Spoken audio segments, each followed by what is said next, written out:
Hi, everyone. Hi, Woo! Emily. I don't know why I started this because I don't know what I'm going to say. I'm so excited for this, and I feel like I say it every week, but I genuinely mean it this week because today we have not one, but two guests. So Yay, exciting. Nikki and Ryan. Woo! So Hi. excited. If you have been listening to our podcast for like really any amount of time, you would probably know that Serena and I simply do not subscribe to Taylor Swift theories. We try really hard to not. I just have a hard time, but they're here today to convince us otherwise. Yes. So I'm excited to They're hear about this, to dive in, because typically absolutely. I'm aware of the theories in the fandom, but I don't know why I have a hard time not listening to them, because that's not it. It's just like keeping track. Yes, is that's really it. hard. Keeping track of word. everything is very hard. Yes. So I thought it'd be a really fun idea. There's this theory going around on TikTok that was started by Nikki and Ryan about 112 days, or just the number 112, just in relation to the Eras tour and the re-recordings and things like that. And I personally found it so fascinating. I think this is the first time since Woodvale in 2020 that a theory like caught my attention, and I said, they're onto something. I think this is real. So I'm really excited that we're going to have them and we're going to talk about it, and we'll see if our minds change by the end. Maybe. Yeah. We'll see. I'm excited to dive into it more. I've seen the videos, I've watched some stuff, but I feel like I don't know the real depth of the theory. So I'm excited to hear from the originators themselves. Yay! Emily, what song are you listening to? Okay. In preparation for this episode all week, I've been listening to Mastermind. Okay, yes, that makes sense. Good choice. Yep. Good choice. Yep. I think it's a great song in general, and it's been one of my favorites on the Midnight's album. But when you really put it into perspective, how calculated and crazy everything in the Taylor Swift universe is, I think it's even more of a genius song, and I love it. Yep, I love it too. Yay! Let's go with Ryan. What have you been listening to? I know this is probably like a little bit unexpected, but I've been listening to Us, where Taylor is a feature with Gracie Abrams. Yes, obsessed.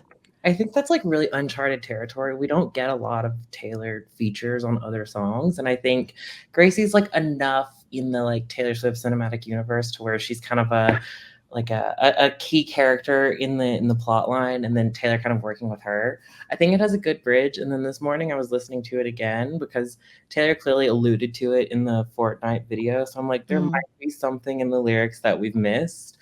And then there was something that came up and just kind of got my memory going on like things I should text Nikki about. So we will touch on that, on how that connects to this theory. I love that. We're already seeing the way your brain works. I love it. Meanwhile, I'm still trying to learn the lyrics.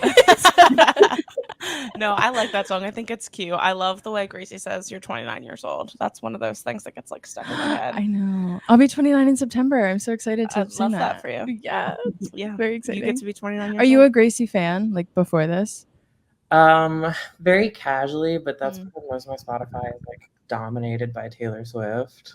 Yeah, totally. It doesn't make it over to the other characters in the universe all that often, but when it does, yeah. I don't think I listened to a single Gracie song except I Hate You, I'm Sorry, or I Miss You, I'm Sorry. I'm sorry. Yeah, that song, I did know that one, but then when Brisk came out, I love that song. I'm obsessed with that song. That's a phenomenal song. It's a great song. I love Gracie. So I've been listening to the album a little bit. I love her too. I think she's talented and she's cute. Very talented. Cool. Nikki, what have you been listening to? So it's funny that he said that because I almost picked that one because if I wander outside of Taylor's music, it was to the Gracie song over the past couple of weeks. So that's interesting that he said that. But for me, it's been Dancing with Our Hands Tied. Oh, good choice. One of my favorites. Any particular reason why? Or are you just vibing? I love that song. And it's one that kind of perplexed me for a while. And I think I understand it more after Tortured Poets. And she just sang it as a part of a mashup. And it's in my top 5 for sure in her discography. So I love it. It's a really good one. I completely agree. I get chills every time I hear it. Yeah, I love that song. I love just Reputation in general. But yeah. And Serena, what have you been listening to? I'm still so hyperfixated on Tortured Poets. I really have not listened to like any other Taylor music, honestly. So Long London has really been what I've been listening to. I'm going to London show, hopefully London shows And I would really die to hear that. I have a feeling she's probably going to play it the last night, and right now my tickets are for the second to last night, so I'm really probably going to need to buy them for the last night. Yeah. I also think there may be something happening at the last show, so I think I need to be there. But when she says I'm just getting color back into my face, it just does something to me. It just really is a lyric that changes my life. So yeah, one of the most beautiful songs. That's what I've been listening to. Time. Yeah, nice. Yeah, We got a exciting. nice little playlist going on here with our first songs. Yeah, true. Yeah. Amazing. All right. So, do you guys want to talk about yourselves a little bit? Tell us who you are, what you do, where you are on the internet, all that kind of stuff. Ryan, you want to go first? I was gonna let you go first. That's fine. You went More first. popular on the internet. I'm just kind of, I guess, a character in your cinematic universe. Oh, please. Okay, so Nikki King, you can find me on TikTok at Nikki King 23. I've probably been doing TikToks for a little over a year at this point, maybe since the beginning of the Eras tours when I really kind of started diving into theories. But by day, I am a high school teacher in North Carolina. And yeah, I'm on summer break, so living my best life currently. Wow. I love that. That's the ideal career for me. When did you start listening to Taylor? So I remember where I was the first time that I ever heard Tim McGraw. I was driving in my car on Centennial Boulevard at NC State. I was a freshman in college. I did not move that quick. But to be fair, I was just a very casual consumer of music. And it was not until I joined TikTok that I realized that there was like online fandoms and people who had made all kinds of crazy, like I would listen to, I got Reputation when it came out. I got Lover when it came out. I downloaded Folklore as soon as it came out. Yeah. And so I was like consuming the music, but it was a very individual experience for me. Like I would sit in my bonus room and just play the music back to back and torture my husband. But I didn't have anybody that I was like talking to about the music or the little connections, from thing to thing. And so I loved her art. And then I got on TikTok and I ended up somehow on Swift Talk. And I was like, oh my gosh, this is a whole new world. Like, this is the greatest thing I've ever experienced. And then, no return from that moment. So Yeah. Completely relatable. Totally get it. The internet just opens up so many wormholes Yes. to dive into. Did you go to any Era shows? I went to Atlanta Night 2. Amazing. Was that your first time you saw her? Yes, it was. I love that. And we were supposed to go to Sweden.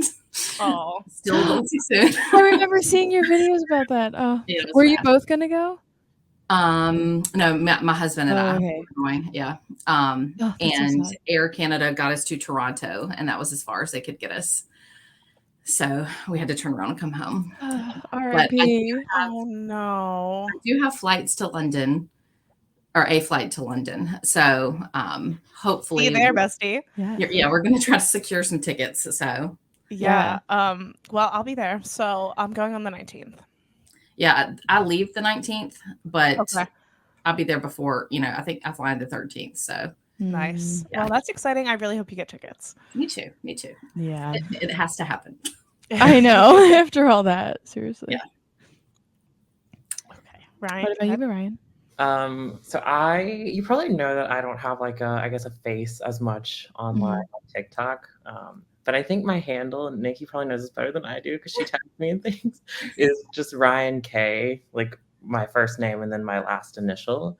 I guess start with like what I do outside of this and then move into like why I'm actually here today. So by day, I'm a research scientist. So I did my PhD in in epidemiology, which is very data science heavy, which might start to connect with like how I've ended up in this. Oh my gosh, yeah.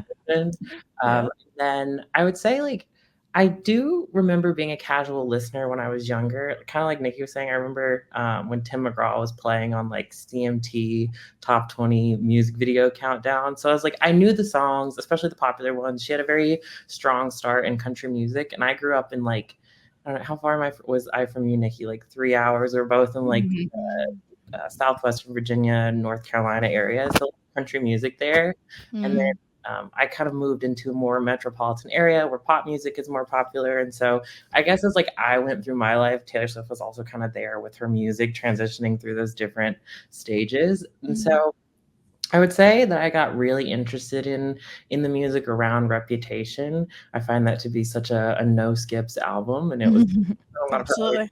yeah. And I think kind of all of the lore surrounding that album was fascinating. And then kind of like Nikki, I would say when TikTok became a thing, I would say it was right around when she really started like her, I don't want to say campaign, but somehow like using psychology to her advantage to get like all of the Taylor Swift videos onto my For You page. And then I followed some creators. So I think Jessie Swift Talk, I don't know if that's her exact handle, was always talking about these different theories. And then I think at that point is when I started connecting dots or thinking about the things that she was thinking about. And then a strong wind blew me to Nikki's page. I was like, oh, Nikki articulates all these things really well. And then I would kind of take all that information and think about it myself. And eventually I got the confidence to be like, why don't I tell Nikki what I'm thinking in Instagram and just see if she responds? And then, I don't know, that's kind of like set this theory ablaze. It's kind of transitioned into something so much bigger than I think I ever imagined. So, Yeah. Yeah, wow. I would agree that Nikki is very articulate. Mm-hmm. That is a really good word to describe. It shows that you're a teacher. Like you can tell that you're really comfortable like giving people information. So I think that it comes across really well in your TikToks for that exact reason. Yeah. It makes a lot of sense.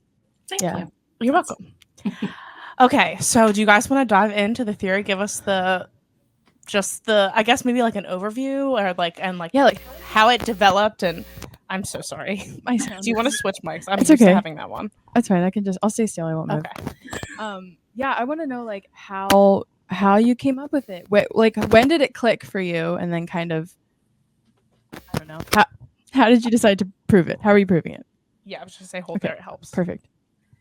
should we start with where it kind of like originally came from? Yeah. So I would say around like middle of May of 2023, something like that. It was after Midnight's like had come out, and I would call one of my friends and just like I would take all the information that I heard on TikTok and I would just like spew it back at her. And I guess I was starting to like draw connections or think about different things. And I think it was after the Karma music video came out that I was like, I had seen that Jessie Swift Talk had been talking about the man wall. And I was like, it is really interesting that all the album names are written there. The word karma is there twice. Like, why is it there for that particular reason? And I think at that time people were theorizing like it's a clock. It's just going counterclockwise or clockwise, I think, if you're looking at it head on. And in my head, I was like, well, Taylor's like strategic and smart. She would never just put the clock up there as it is and be like, here's the order, because I think people will figure that out way too fast. And then it was when the Karma music video came out and then there was a feature on it. And then I was like, well, you know, if you go down one side, you've hit 3 that she's kind of announced by now. There is the word karma in the middle. So you're kind of like starting to move back upwards. And then I thought to myself, what if it's an infinity symbol? And so I think I didn't actually put it into writing to any of my friends until like June. I think I actually posted that on my TikTok trying to get the banner that they're doing on TikTok. And I was like, what if it's an infinity symbol? Like, what if the karma in the middle is just the music video to kind of give us a clue where we're going? And then we'll do 1989 and so on and so forth next. And then we'll make a loop and go around. You know, my friend was super supportive because she also kind of lives in this universe with me and definitely allows me to call and just babble for hours until like something comes about. And then I don't know, I kept watching Nikki's videos for a while after that. I don't remember the exact day that I messaged you about this, Nikki, but I was just like, hi, I watch your videos. They're really great. Do you think that this could, like the man wall could actually be interpreted as an infinity symbol? And then I think I might have written out like the exact way that it went.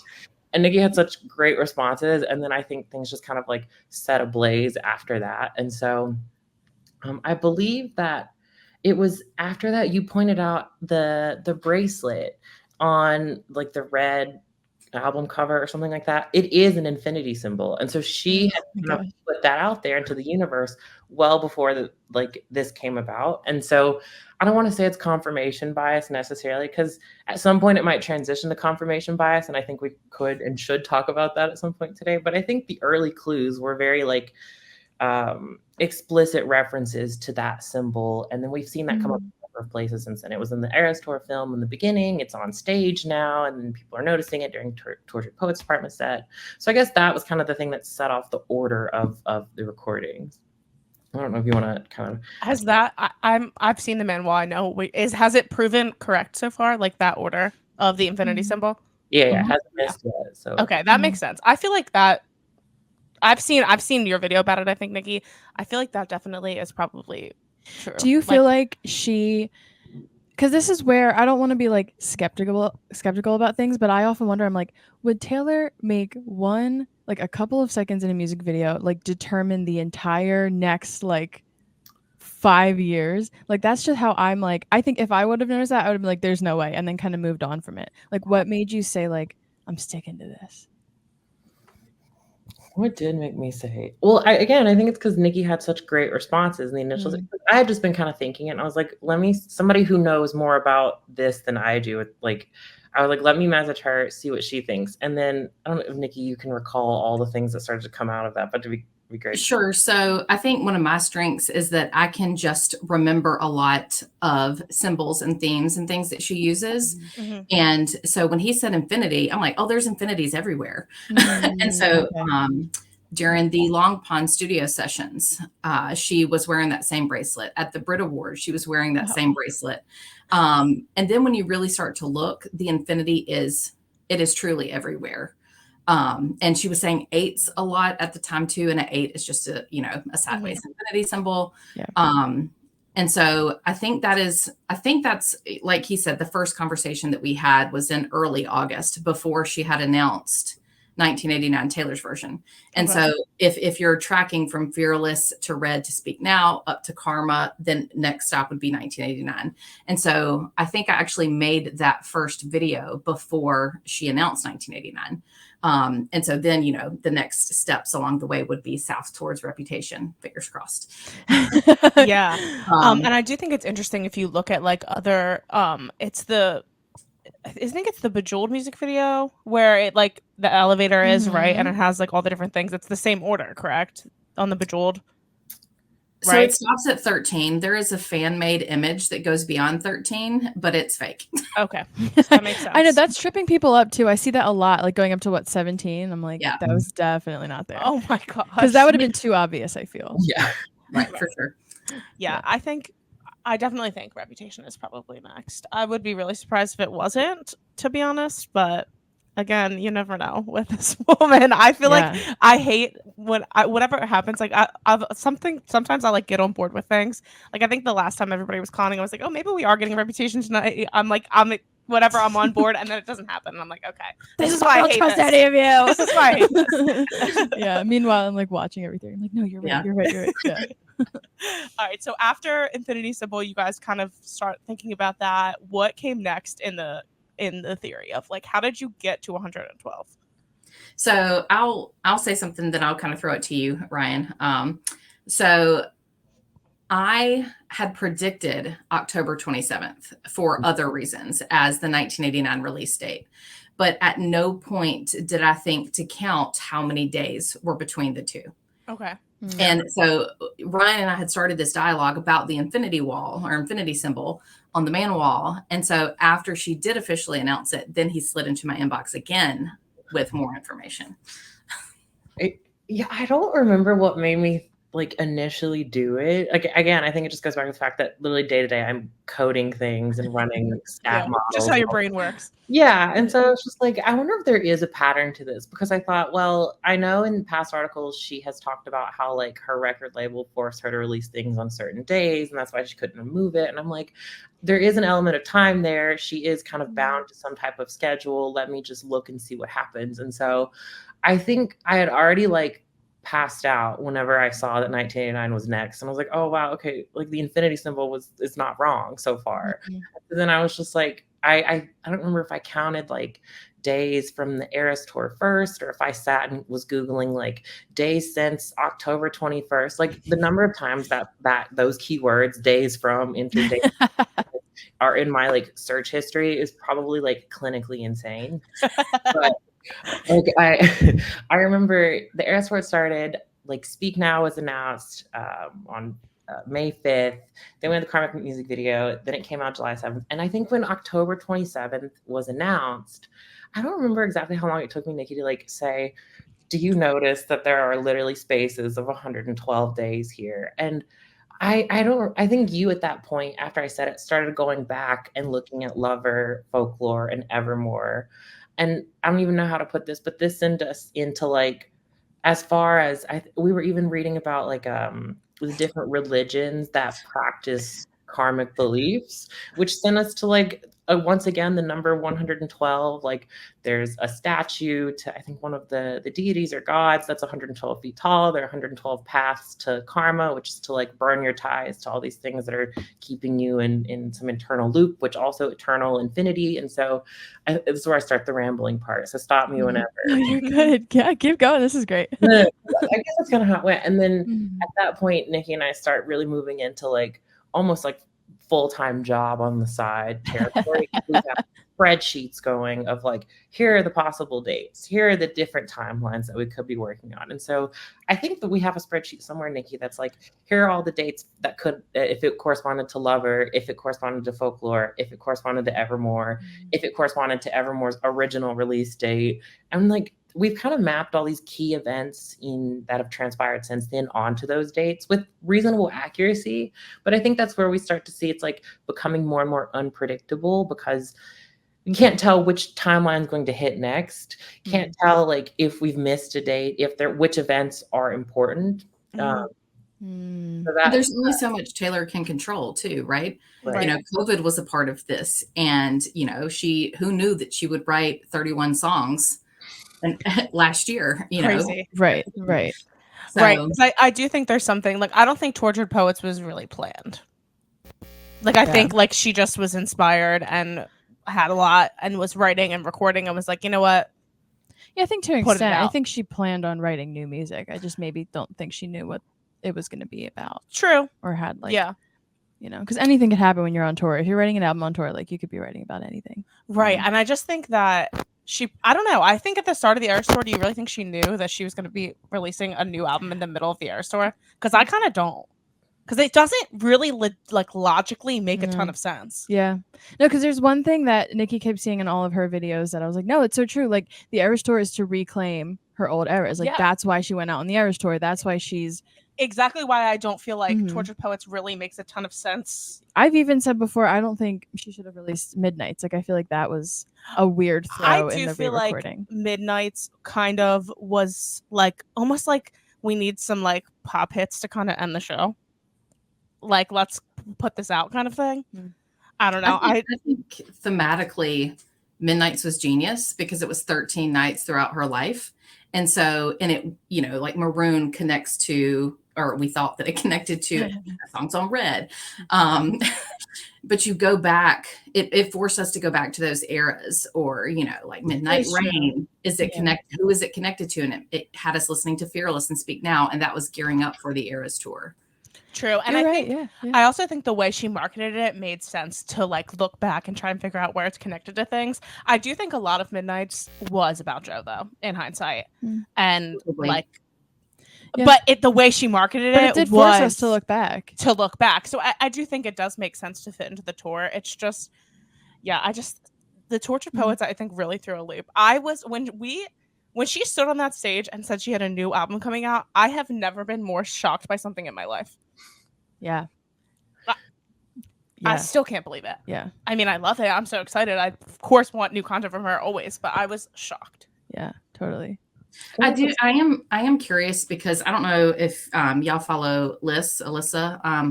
I think it's Liz 17, but she was tracking the microphones in that TikTok reel from the beginning of the Eras Tour. Oh, yeah, because there was that white microphone in there. Microphone, yeah. And then that is the one that she uses for the Torture Poet set. So maybe she did know the whole time. This is why I don't ever dive into this side of the fandom, because it hurts my head. I'm like, no, there's no way. She says it wasn't planned. I believe her. And then now we're here like, no, she literally had a microphone for it. Yeah, I don't.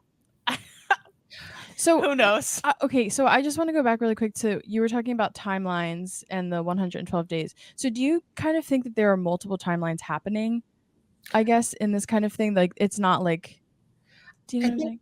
we landed on that. And one of the reasons is because when I think so the Lavender Haze music video had already come out in like January of last year. And when we started piecing together, okay, like if she continues 112-day patterns, the next one after 1989, October 27th, would be February 16th. And given the Infinity Wall was telling us Reputation was next, we thought, I know, I see like the trauma response. The trauma. We were like, okay, that would be the next 112 days. And then the one after that would be the June 7th. So 112 days after February 16th. And in the Lavender Haze music video, there is a weather map that has a bunch of interesting choices of numbers on it, to say the least. And it was after we like put together, okay, if you continue just adding 112, like these are the numbers you get. Where do they come in at? Where were they mentioned? So on and so forth. And there is one that like I believed in perhaps a little too strongly, even though we'll find out this weekend and we can talk about that. But there's a 76 over Florida that points, it's like kind of on the coastline, midway down in Florida. It points towards Europe. But in Europe, and if you look at the Eras Tour calendar, like her poster, it writes them the European way. So for instance, June 7th, which was one of the original predicted dates, is actually written 7/6. And I was like, okay. I think Nikki brought that to my attention. She was just like, there's a 76 here. That's how it's written in Europe if it were a date. That's National Ice Cream Day, if I remember correctly. Donut Day. Oh, yes. Of course. Yeah. And Taylor had talked about donuts in a tweet once, and everybody was just like, okay, well, all these things kind of make sense. And it's like, if that's establishing it's the end point and it's 212-day cycles after 1989, then we kind of were like, well, Reputation has to fall on February 16th, right? Because it would be right in between the two if the order of the Infinity Wall is correct. So then it kind of became, okay, well, we have kind of the bookend of this series. But then I guess when February 16th didn't work out, that's when we went back and was like, okay, maybe there Did nothing happen that day at all? She announced the variant. Okay. Oh yeah, that was like the second variant or the first variant. Was it the first variant? Yeah. Okay. The bolter, right? So something. Yeah. Sure. We'll claim it. We'll take the. I mean, a win is a win. It wasn't absolutely nothing. It was right. something. Not nothing. That's why I can see like the multiple timelines right of it. Yeah. So when's the next 112 days is what? After February, what the next one is? It was June 7th. June 7th. Okay, so nothing happened June 7th. Yeah. Just no. Okay. All right. I just wanted to double check because my brain is already broken and we just started getting into this. But okay, go ahead, keep going. So that's one thing that I would point out. So the Tortured Poets Department did come out 1 year, 1 day, or 1 year, 1 month, and 2 days after the tour started. Stop. So and that's, there have been instances where it's not just been 112 days. Like, let me refer to my notes. Sorry. No, please. So I also love how like all of these days are also just happen to be Fridays. Like 1 year, 1 month, and 2 days just happens to be a Friday. Yeah. She's like, yeah, that's a great day to release it. Like, yeah. Anyway, sometimes things just line up for her. Like even like her birthday being on a Friday this year. I'm like, what? Like, come on, please. What are the odds? So, speaking of her birthday and multiple timelines, so Evermore was supposed to be released, according to Paul McCartney, on December 18th of 2020. But she backed it up to December 11th so that she did not release on the same day as him. And 13 cycles of 112 days after December 18th is her birthday this year. Oh wow. My God. Yeah, I actually think I watched your TikTok. Did you made a TikTok about that, right? Yeah. Because I think that was actually the last one I watched was you saying, because it was like leading up to her birthday. That's crazy. Like I don't think that's not very common knowledge that Evermore was moved, because obviously it was a surprise. Yeah. Right. Yeah, I don't think I knew that. But and part Red of was moved. that's like for a reason to make it a little harder to find. Was Red the one that was moved for Adele? Mm-hmm. Okay, because I was just saying I knew there was one that was moved for Adele. And speaking of that, from Evermore to Fearless, from the supposed to be Evermore date of December 18th to Fearless was 112 days.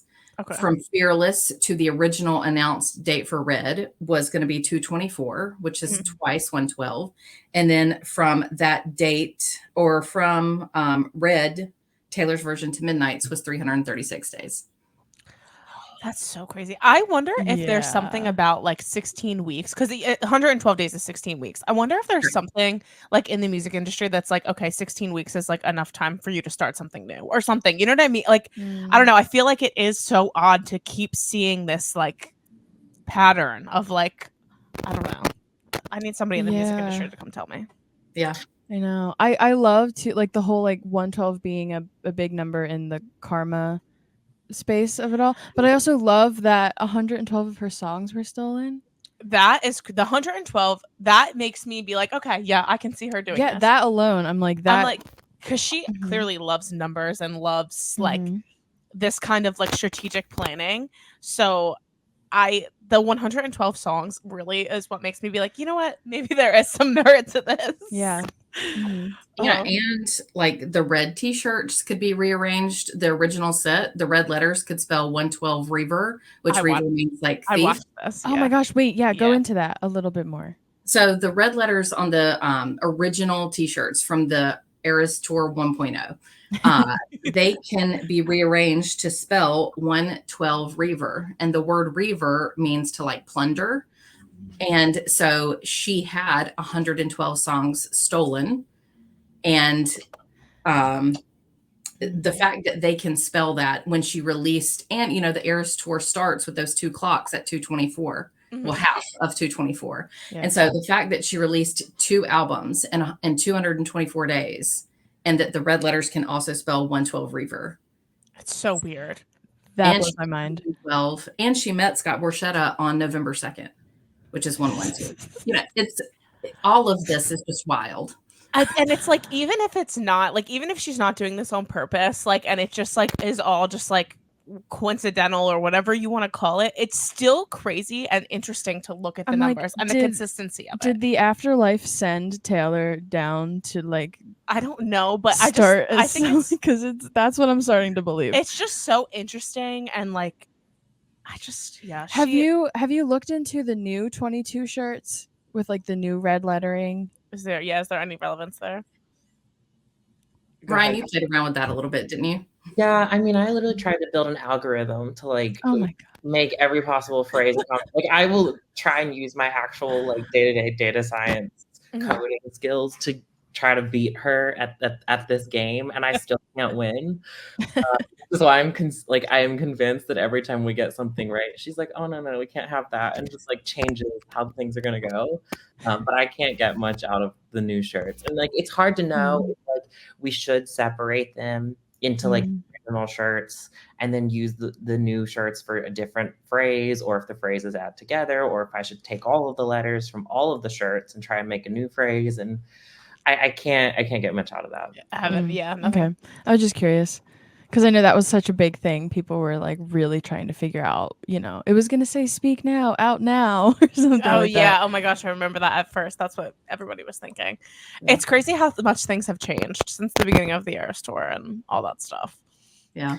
I will say like a few other things that we probably should mention that give the theory itself more credence is, first, I think that, was it Melinda, if I remember correctly, who pointed out in Snow on the Beach, she says, like, one of the lyrics is, "Now I'm all for you like Janet," which kind of is like a rogue lyric. It is kind of random. Yeah, it didn't make too much sense. And then someone had messaged, and Nikki knows her handle, which I think we should try and include here, but had messaged Nikki saying that on Janet Jackson's tour, many, many years ago, like 2001, maybe, I'm kind of guessing, something like that, the opening act was a group called like 112 or 112. And 112, yeah. and the dates themselves for the tour, I think, were like February 16th, and it ended like June 7th or something like that, which were the other 2 remaining days that we had guessed. And so I think like that sent the internet into like a spiral after that, because it was so, like, Taylor herself said, "All for you like Janet," and like when she says something, we try to believe her most of the time. But Right. Totally. and so it just kind of connected and clicked. And I think right around the same time, she had sang If This Was a Movie as a surprise song on the tour. And then 112 days later was when the actual Eras Tour film was supposed to come out. So like both of those kind of confirmed it. That's crazy. Yeah. And then the other tidbit that we probably should back up and mention is, and I might be off on this, I might be kind of just pulling this out of incorrect information, but Fearless, Taylor's version, was announced on February 11th, which is the date itself is 2/11. But on the Infinity Wall, Fearless is actually written backwards. So you have to read it from right to left. And if you read the date backwards, it's also 112. And so it's just like, did she kick it off telling us that was the number she was going to be using to kind of mark these time points along the way? Oh my gosh. But it is there and it is in writing. So I don't know. Yeah. It's at Whoa. a minimum suspicious. If not, like, yeah, it's that whole thing. I was watching Nikki's video about the Janet Jackson tour one. That got me all kinds of like, there's no way. yeah, That's insane. it's just yeah. And I was watching your one video, Nikki. We were talking about like coincidence. Like, how many times can something be a coincidence before it's not actually a coincidence, and it's just Right. And that's, the for the manuscript, the lyric video, when she says the word synchronicity, those letters flash. And so that just made me look up, I think synchronicity means in sync with. And so I wanted to look up and see what the word actually means. And when you Google it, it takes you down this, rabbit hole of angel numbers and things coming up over and over again. And actually on one of the articles I was reading, there was a pot of gold and it had a number on the side. And it was just a random image, but the number was 112. I'm like, how did I get here? Is this a simulation? This is not real life. Like, do you feel like that number just jumps out at you now? Yes, all the time. In your day? Yes. That's so funny. yeah. I know, because when we had discussed, Serena and I, last week about doing an episode about this, and then we recorded at Serena's house. So I drove home, and as soon as I got home, my gas meter read 112. And I was like, shut up. You're welcome. It's not going to stop now. Yeah, it's not going to stop. Oh my gosh. Yeah, you're just going to be seeing it everywhere now. That kind of happened not too long ago, like when she started posting the QR codes for the video around different cities. And I had gotten onto TikTok and saw that Nikki had made a video about where some of them were. And I won't dox myself here, but like Nikki had told me the address to where it was, and because I was in said city, and I was like, oh, I'm not that far. My address literally starts like on the same street, but 211. And I had never thought about it. And she was just like, am I in the Matrix? Like, why is this address? Oh my gosh, that is so Karma's funny. happening to all of us It is, now. yeah. Are you guys people that believe that there's a Karma album? I didn't. Until she popped out in all that pink and orange. I think that might be the vibes for the next record. Karma's pink and orange. I really, I'll just give my spiel about this. I think maybe at one point the Karma album may have been something she talked about, but I do not think it exists today and something that will come out, because why in the world would she have an album named Karma and the song Karma not be on said album? That is the one thing I can't like. That to me makes no rational sense, and I can't, especially because she has a song named Karma. If she didn't have a song named Karma and an album was going to come out called Karma, there are albums that exist that the name doesn't have a title track, is not always a thing, but because she has a song named Karma, I feel like that is over. We're never getting that. Yeah, I think if there are songs that are trapped in a vault from that era, right? Which I think Tortured Poets alludes to that. Right. There are still things trapped in a vault. Yeah, I agree. In the Karma remix, Ice Spice says Karma is a fire in your house. And in the Person of the Year article, she said the vault tracks are going to be fire. And so to me, that means that the vault tracks are Karma. Right, exactly. I feel like it may have at one point been a thing she was working on, maybe wrote a few songs for, and for whatever reason, it just didn't happen. I just don't think that we are ever going to get an album called Karma now. Do you know what I mean? The only thing that gives me pause is when she popped out in all orange on the 12th show. Like, why was that choice made? Yeah. Right. That's why it was made.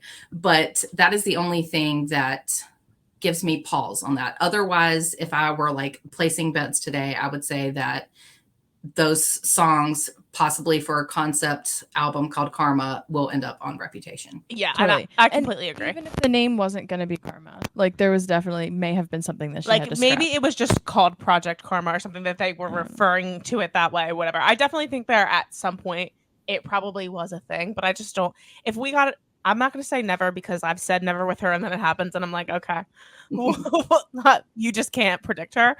But I just would be very surprised if we got an album called Karma. Ryan, what are your thoughts on that?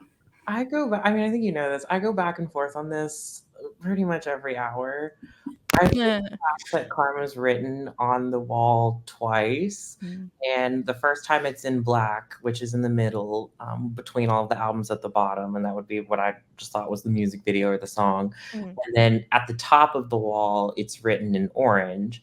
And I think when we actually got into like the religious practices, that's when we started connecting it to fire, and specifically, and then the lyric itself was about fire. And I thought, okay, well, orange fire, it's kind of rising from the ashes, I think, just kind of a phrase or somewhere she's talked about. And like it, I think also kind of in the religious interpretation, it's like once you've actually completed your 112 paths to, I guess, achieving Moksha. Yes. Then you kind of rise above it, I think is how it's referred to. And I'm like, okay, well, Karma is written in orange above all of the other albums. At the end of the tour, when she's reclaimed all of the albums, is that the next thing? And then for a while I thought that, and I was like, I don't know, that is kind of like, you know, is that too much? Is that overkill? Is that too, I don't know, easy to see because it's written on the wall twice? But then I saw yesterday or day before that there are murmurs that she is currently like planning another tour to start in 2026. I saw that too. Yeah, so I was like, I'm tired for her. I'm tired for her. And so I'm like, is she gonna finish the tour, like put out the remaining re-recordings and then announce the next new album? Because there is also people who are like, the order is really just like new album, 2 re-records, new album, 2 re-records. And so I'm like, okay, well, if we just got the new album, the next 2 would be Reputation and Debut, would be our last 2 re-records, and then would she release an album called Karma? Because I think there will be another album after this. We know that there are a lot of references to Karma, so that could be the name for it. But I do like the idea of it being more kind of interwoven into the Reputation vault tracks, because I think it would help it become eligible for the Grammys if it comes out after a certain date. Yeah. Interesting. I think, I don't know what I think. It's so, yeah. I do think the 2 re-recordings, 1 new album, 2 re-recordings. I just am interested to see what, because before COVID, she was very predictable. It was like, we're getting a new record every 2 years. That was her album cycle for till Folklore. So I often wonder, like, is she going to go back to that when like this is all over, when re-recordings are done? Or is she doesn't care about that anymore and she's just like doing whatever feels right? What do you think, Nikki? Who knows? I think she's kind of told us that she doesn't feel the need to do things how she's done them in the past. True. She has said that. You're right. Or whatever the industry norm is. And I think she's so successful. Like, look at the press tour that she did for TTPD. Nothing except for the Eras tour, right? One video. Right. It is her most successful album to date. Yeah. It's true. Multiple industry professionals are like, nobody is doing it like her. Like, nobody has ever done it like her, and she's killing it. I do think it's interesting when she doesn't have the promo of the Eras tour anymore, though. What are we going to have? Because I honestly was somebody that really believed the Eras tour was going to go into next year. Like, I'm really surprised that she is cutting it off in December, and like that's that. So I'm just so interested to see what she does next, and like how is she going to start doing press tours again? Is she at that level that even without the Eras tour she doesn't need to? I just am really interested to see. Her career is something that people will study and talk about for the next 100 years, if not longer than that. Supposedly the next big thing is her movie, right? And so I think because that is something different, her directing a full-length film, I think we will see her do traditional press for that. Yeah. Oh, totally. Yeah. She did a lot of press for just the short film. Right. Yeah, Right. a lot. I think Red, Taylor's version, was the last time we've seen her really do a lot of press. Yeah. Yeah. I'm really interested to see. I really, really, really, really, really would like to see a documentary about the re-recording process and like It is a planning of need. the Eras tour. Mm. Like, I need that so bad. Me and Emily have talked about this before. Like, I want to know the logistics of the Eras tour more than I want anything in this life. Mhm. Like, I just want to understand how she made the set list, how everything like works. I just have so many questions. Like, if I could get that woman in a room, please, she would hate me because I would have a billion questions. Yeah. It's true. So I have down the dates written down August 2nd and November 22nd. Are these significant to this whole master plan? So August 2nd is 105 days after the Tortured Poets, and she's in Warsaw. And so there are some theories that could be, initially it was that it could be a release. At this point, that's definitely not happening. There are people who think it could be an announcement. November 22nd is a day I was looking at, obviously, because it's 1122. But that's the day that she, let me just grab my handy dandy prop here. That's the day that she premiered this, building the Lover House. And I know a lot of people think that she burns it down on tour. I don't. I think she's building it. And the house that she burns is the version of her work that was stolen. Because it's a completely different structure. The Right. one that's burning, yeah. And like Fearless emerges from ashes and the structure of that fire that burns. And so I think it rises like an ashes or rises out of the ashes like a phoenix. And so I think that 1122 day being the day that she premiered the Lover, I don't know, Snow Globe. And then she wore that same sweater at the beginning of the Eras tour. I just think it's interesting. Interesting for sure. It is also interesting. I'm just like looking at the calendar for the rest of the year.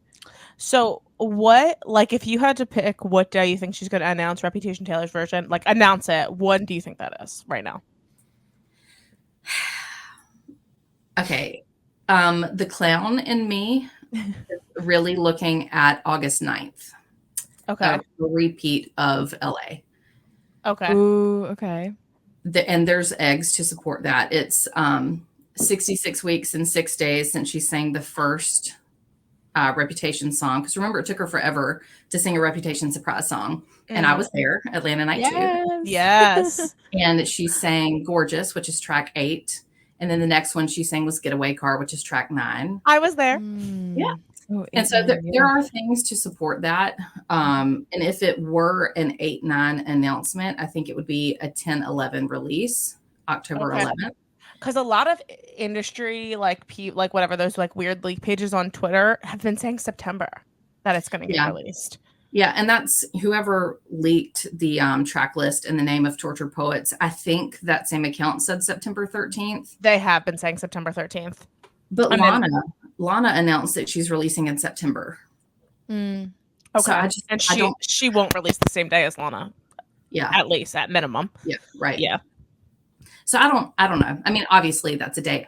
The clown side of me is looking at every day. What's going to happen today? Yeah. Yeah, and it also could be a case of like maybe she was originally planning for September, but then she found out about Lana and moved it. Right. Which is like my brain, the one that doesn't come up with theories, is just looking at the calendar. I'm like, okay, it would make sense if she announced something August 20th, because that's like the last show, and then she has a break. That's what I think. And then like comes back in October. Like that's what makes sense to me. And that's kind of what she did with 1989. That also, I wouldn't be surprised. That's kind of what I think right now. Like if I, again, not somebody that really thinks about them that deeply or that much, I was thinking August 20th as well. Then they'll have a break of like, she'll have a break to do whatever she needs to do to prepare for a release and then release in October. Or I think September to August is probably too much short of a turnaround time, but I don't know. We'll see. We're all strapped in for the ride, right? Ryan, what do you think? Do you have dates that you're clowning for more than others? I mean, I think sooner is always appreciated. Reputation is my favorite album, and I've just been kind of lingering in a little bit of frustration, watching every Granny live stream, waiting for the moment that she says it. And it hasn't happened, of course. But I do, like, I will go back to something we said earlier, like, just to throw out another date.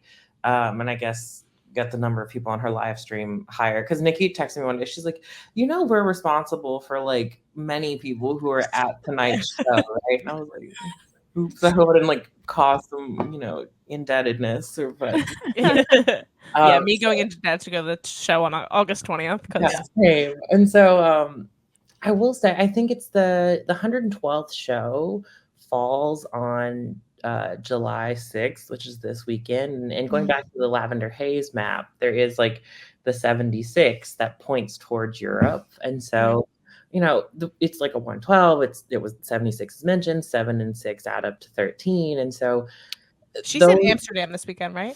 I think so. Yeah. And that I think also would still give enough time for like a late September. If, like, let's say Lana releases early September, she could do a late September release or early October. And Nikki caught this too about the October 11th date is in the time the timetable for on TikTok for Torture Poets department release day. I don't want to call it a week because we know that's not true. There is a picture that she had posted on Instagram years ago. It's a picture of her and Meredith who shares a birthday with Reputation. Reputation being released, or sorry, Meredith's birthday being November 10th. But the picture that's in the TikTok video is inverted from what it was originally on Instagram. So if you invert the date 11/10, you get 10/11, which is one of why that might come up as a release date. So I can see that. Oh, interesting. Yeah, stuff like that where I see something inverted, I'm like, well, that's weird. Yeah. It's clearly intentional. Yeah. It's crazy. God, Jesus. I know. It's one other thing I have written down that's just crazy, that when I was going back and making sure I had my notes together for this, the day that she had her master stolen was June 29th of 2019. December 8th of this year is 1,989 days later. I saw this. I saw your video about this. And so that's why, like, whatever that door is at the end, and if she owns her work, or if she has at least announced debut, it's like a rebirth, which is... I could see her maybe announcing debut on December 8th and it's still coming out December 13th. Like, just being like a really short turnaround. Like, hey guys, tour's over, we're getting this, and then it be coming out shortly like a few days later, and that being in for re-recordings. Yeah. And you're right. I feel like she has to at least announce it because that's the whole point of the Eras Tour. Like, we're going to at least know one way or another we're getting everything by the end. Yeah. I agree that everything will at least, at minimum, be announced by the end of the tour. You think so? I do. Because I feel like I'm like, you don't think so? It stresses me out. Like, if she follows that traditional timeline. Right. True. So if she does Reputation this fall, I think she could announce debut. It would just be a spring release of debut. Okay. I think. Okay. Yeah. I think debut will probably, I don't know. It's hard to say because I feel like it could go either way. It could either be like really low key and she's just like, because she, obviously I think debut will probably perform the worst of everything. It's just like, it's really special to us and to Swifties that have been there for a long time, but the general public is not going to listen to debut like they'll listen to Torture Poets or things like that. I don't think anyway. So I think she's either going to really push it and make it a really big deal and like really make it a thing, like this is ending, it's over, like whatever, or it's going to be very low key because she kind of knows like this is really just for the fans and I don't need to worry about the general public. You know what I mean? I think. Ryan, do you want to talk about your theory? Well, this is more of a marketing theory perspective. I don't have data, and let me tell you, I have tried a billion ways to make the numbers work, and I just can't do it. But I think I agree that there's like good reason to believe we'll have the at least announcement for debut by the end of the Eras Tour. But I think that if she were to announce debut at like December 8th, for instance, the very last show, then the Super Bowl in February, like February 9th, looks like a very good week for her to really make that when it's coming out, because Super Bowl is the most televised and watched show in history. There were murmurs a long time ago that like Debut would get the most special re-recording process, because let's be honest, she's released the re-recording so far and she's not put all of her marketing power behind any of it. They just hit those numbers because of who she is and what she's doing, but she hasn't like gone and asked us to buy things or do anything. She's just putting them out there and we're kind of doing it for her. So I think if she wanted Debut to hit those numbers, an event like that has so much attention on it, and also just her kind of being like introduced to the NFL universe over the past year or so, makes that look like a very good opportunity to give Debut its big moment that it never had. She's never beating the PR relationship allegations if she does that. Yeah. No, you're right though. That's insane. I like that idea. I've always said I never want her to do the Super Bowl, because whenever people do the Super Bowl, they just get absolutely ripped to shreds. Like, people are never satisfied with the Super Bowl.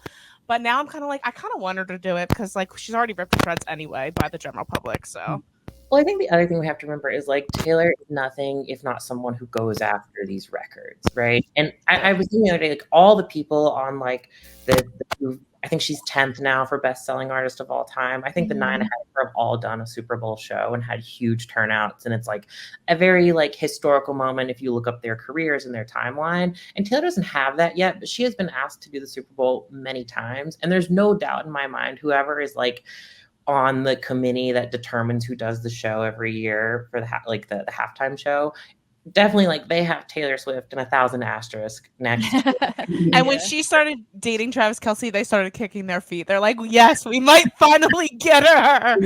Exactly. I think she even said she would never do it until she's actually reclaimed all of her work.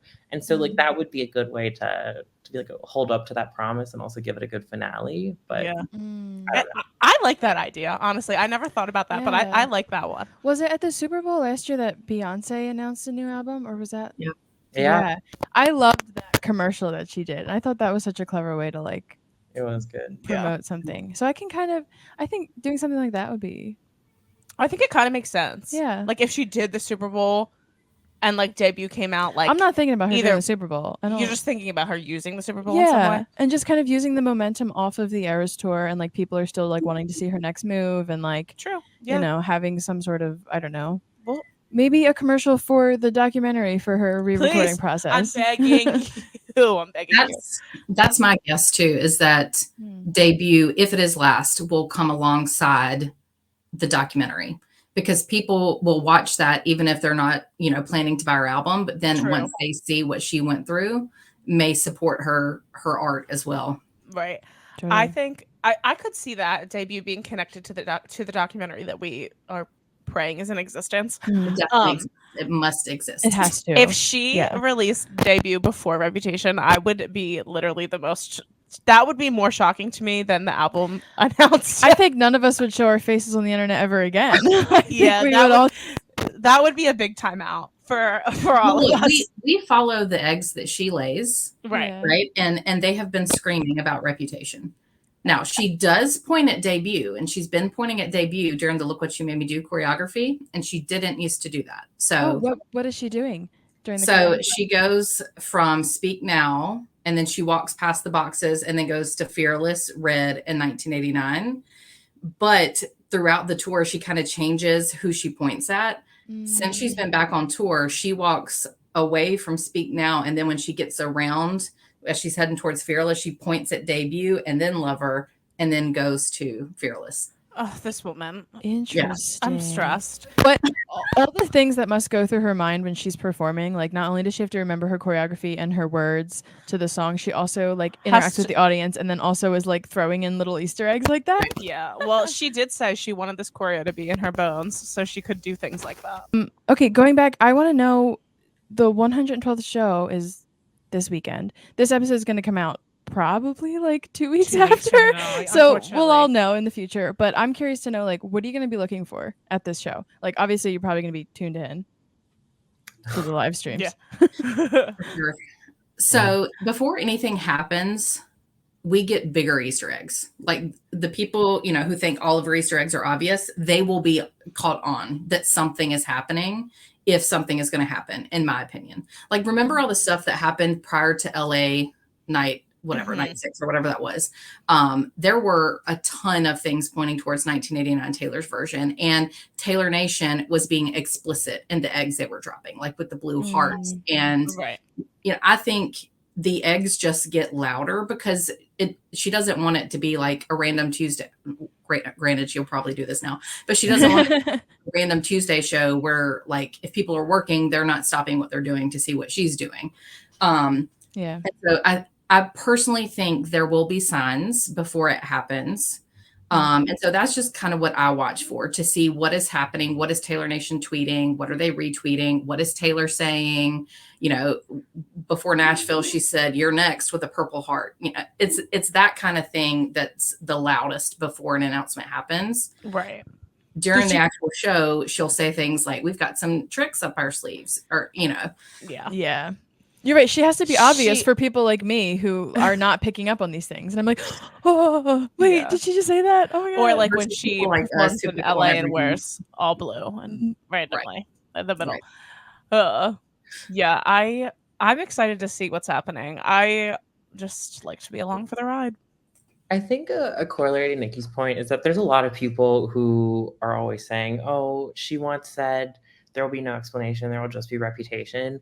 I'm so over that sentence. Yeah, I don't want to like put words in Nikki's mouth, but I think we're on the same page about this. Is that's just seems so unlikely, because from like a first week sales perspective, she needs the time between announcement and the actual release. She is not surprise dropping anything.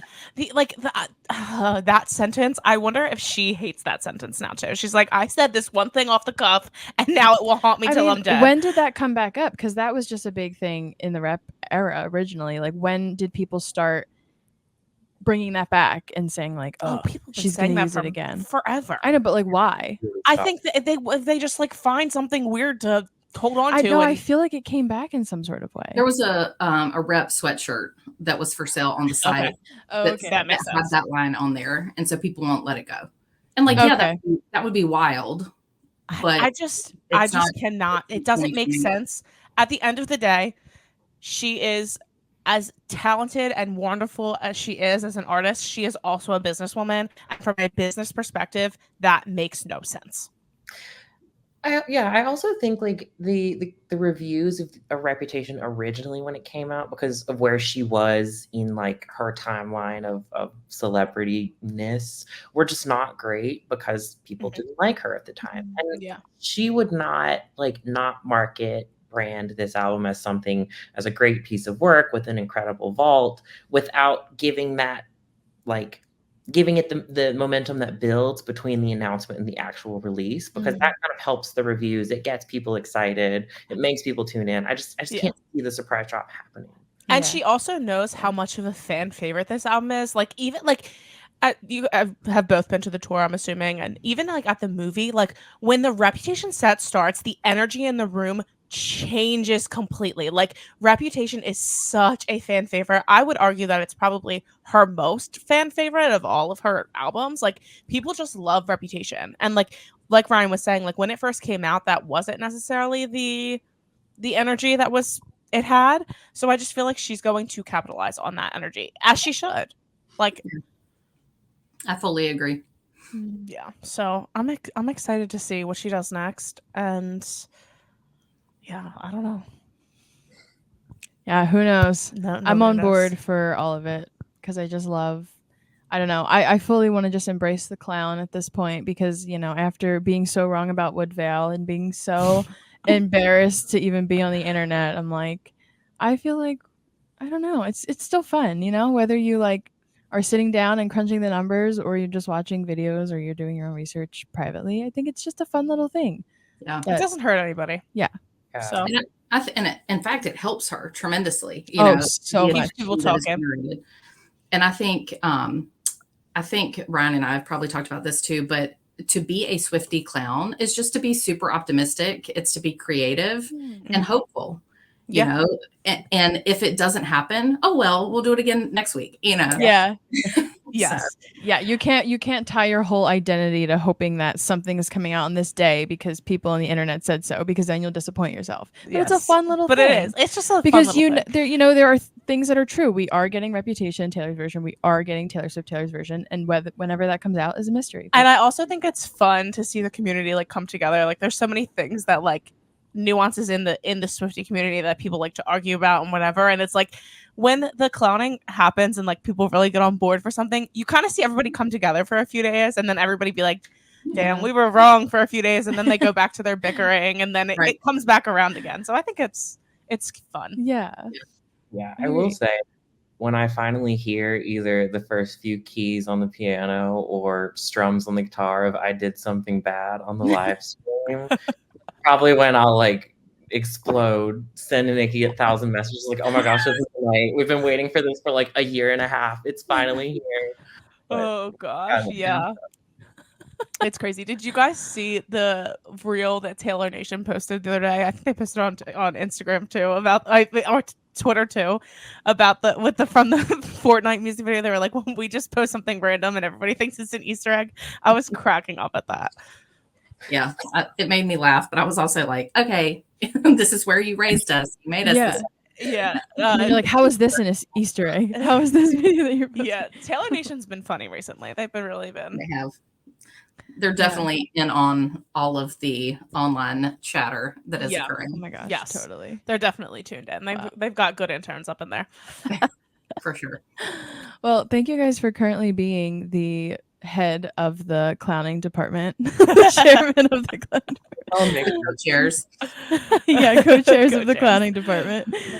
We need someone out there on the internet giving us these theories. We really appreciate it. Is there anything else you want to leave with about this theory, about anything? I think my thesis at this point, and Ryan, you can agree or disagree, is that I do think 112 is a significant number for her. And I think the evidence points to that. And I think she uses it in different ways. I think like 13 and 89, I think the evidence has proven that it is a significant number. And whether it's 112 days or 1 year, 1 month, and 2 days, or, whatever it might be, I do think it is significant. And the unpredictability is just how she's going to use it next. Yeah. Yeah, I fully agree. I mean, I even think like just so like Nikki's obviously talked about like November, and then any day in the 20th of November, November 2nd, February 11th, the different number of days between album releases. I think also we extended it to the first 3 numbers of the Fibonacci sequence are also 112, and tried dabbling with that for a bit. And that's, I think, again, like what Nikki says, is exactly what makes it so unpredictable, is that you can use those numbers in so many different ways. But that also makes it such a challenge for us to try and figure it out, that it gets frustrating at times, but I think it stays fun at the same time, because you occasionally get some things right and you're like, okay, yeah, that wasn't just random chance. So yeah, it's fun to be right. It is fun to be right. It's fun to have a little victory. We're here on this journey with you, so thank you for coming on. I really appreciate you guys explaining this to yeah. Of course, yeah, this was a lot of fun. And go follow them. Yes, please. If you're listening, have them tagged in the show notes and all that fun stuff. And we'll talk to you guys next week. Yay. All right. Bye. Bye.